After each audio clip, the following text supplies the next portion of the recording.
Hi everyone, my name is Rich. I live in Dublin in Ireland. I'm 49 and this is episode 2 of Getting Fit for 50.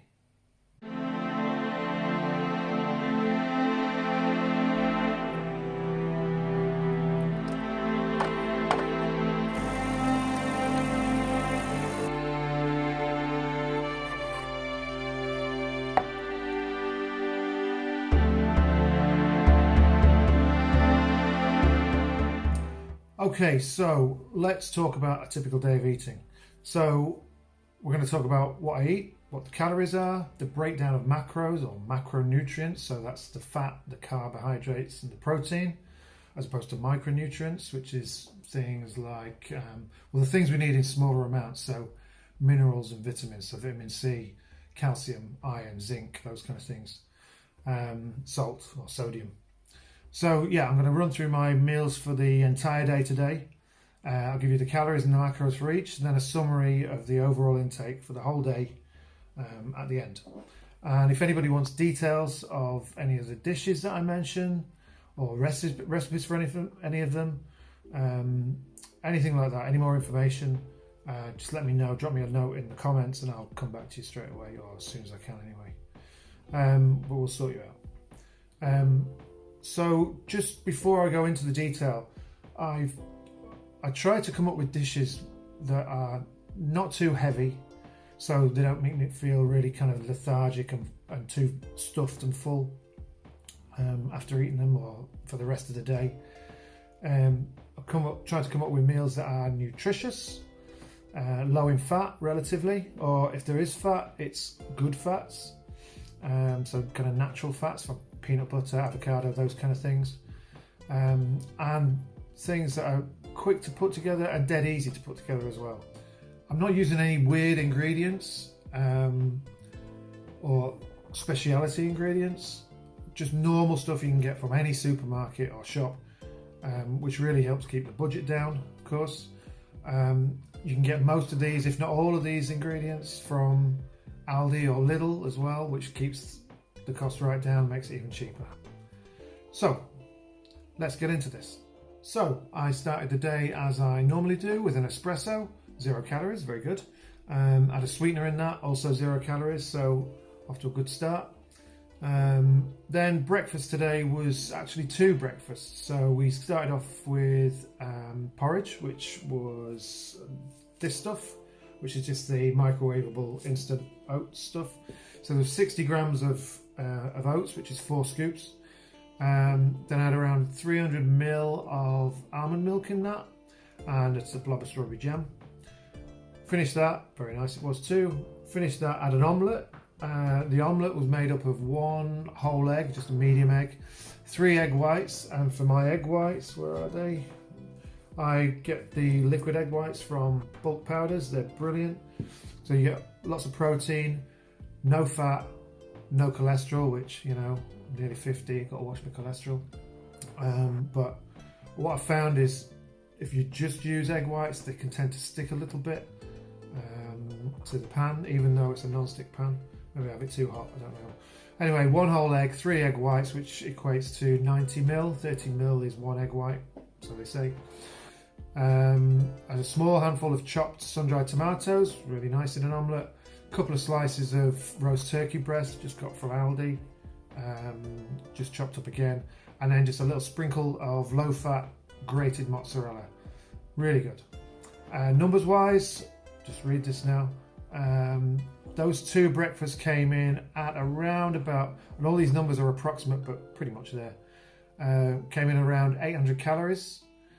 Macro breakdown is 70 grams of carbs, 30 grams fat, 60 grams of protein, so we're off to a cracking start. Then lunch about 3 hours later or so, I had 150 grams of chicken breast cooked in some fajita seasoning and a splash of water. Keeps the chicken moist, gives a bit of flavour, low fat flavour as well. With that, I had a mixture, 125 gram mixture, half coconut rice, half mixed pulses and grains, and that's just the 2-minute microwavable packets from any supermarket. I've got these from Aldi, really good, really handy. And then I had 100 grams of broccoli. So that was lunch, and that's coming in at 500 calories, 44 grams of carbs, 9 grams of fat, and 65 grams of protein. So pretty heavy on the protein there. Then this afternoon I'm going to have a little snack just to keep me going, because I want to keep my protein up. I'm going to be exercising as soon as I finish work at 5, 6 o'clock time. So that's going to be 2 small slices of whole grain bread. That's going to be topped with 60 grams of low-fat cream cheese, like Philadelphia or the cheaper equivalent, and 80 grams of smoked salmon. Now, that doesn't sound like much, but it's actually packed with calories and nutrients, and all the nutrients that I'm after as well. So it's surprising. Just those and these pieces of bread are only like this size by this high. 440 calories in that lot, 32 grams of carbs, 18 fat, and 35 grams of protein. So the bread's quite dense, which is why the carbs are up to 32 grams, I suppose. Then the final meal of the day will be dinner, which is going to be more fish, more salmon actually. That's a salmon fillet, which is around 100 grams, I think. With that, I've got a tomato and herb sauce, which is just like a packet sauce that I got from Ikea, and you just kind of pour that over the salmon, whack it in the oven for 25 minutes. Really nice, not too heavy on fat or any bad stuff like that. Really handy. Then there's another 125 gram mixture of 2 microwavable Aldi things. This time it's going to be half brown rice and half lentils, and then 50 grams of green beans, which I'm just going to steam or do in the microwave.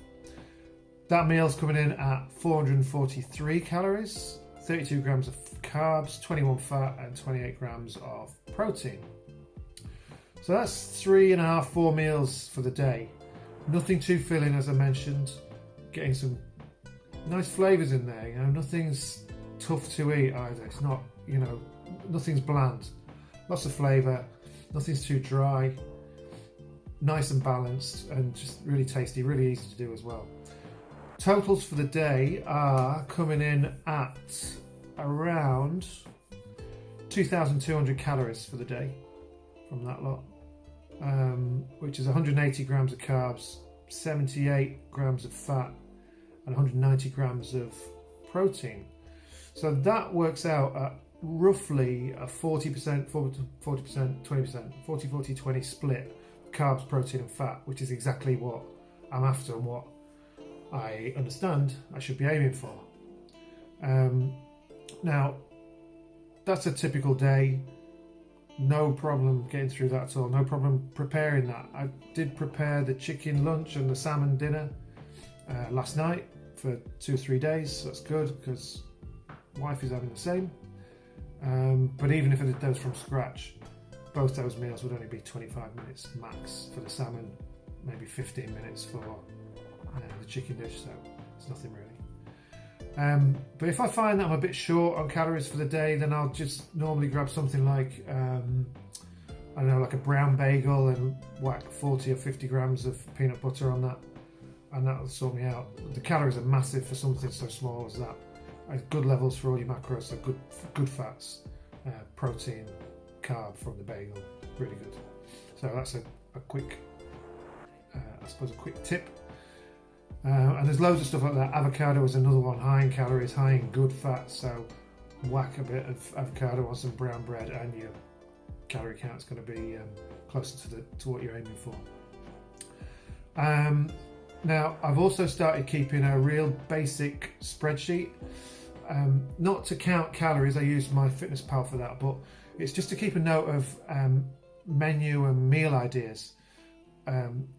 It just stops me having to remember them all the time, and I also find it really useful for mixing and matching different meals for a day. So, because at a glance I can quickly work out what the daily total is going to be by combining different meals. Like I'll have a list of breakfasts, so it might be an omelette, it might be porridge, it might be a smoothie with some protein powder in there. You know, important thing: keep my protein up.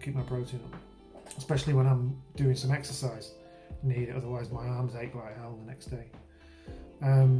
So that spreadsheet I found really useful. It's real basic, you know, nothing fancy, just threw it together myself in a Google sheet. If anyone's interested in that, let me know in the comments. Again, I don't mind sharing that at all. It's basic, but it might be a good starting point for you.